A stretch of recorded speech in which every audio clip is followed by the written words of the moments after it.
If you're into cars or bikes, modifying your car, modifying your bike, building your own stuff, it's very important that you be open-minded toward math and physics, because at some point you will need it. In this case, I had a problem with my springs. This is a Hayabusa, Gen 2 Hayabusa rear shock spring.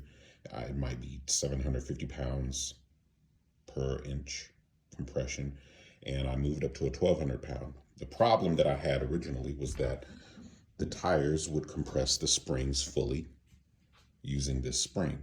So when I switched to this 1,200 pound spring, significantly stronger, I had the same problem. So I had to look toward my push rod cam. In this example, you have lots of leverage. You have a pivot point. You have a long lever, and so the long lever allows you to easily lift a load. In this case, the load is the spring, and the push rod on my control arms, so it's the push rod right there.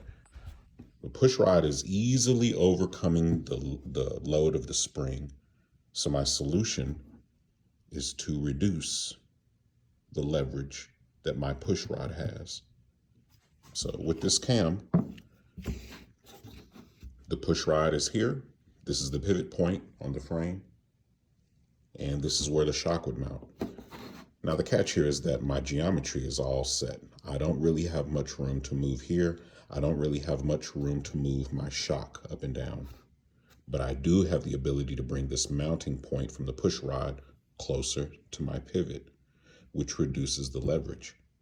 So my solution is, if this is the original geometry, I will move this forward and I will bring my original mounting point here closer to the pivot. And what I've essentially done is reduce the leverage. That's a physics lesson.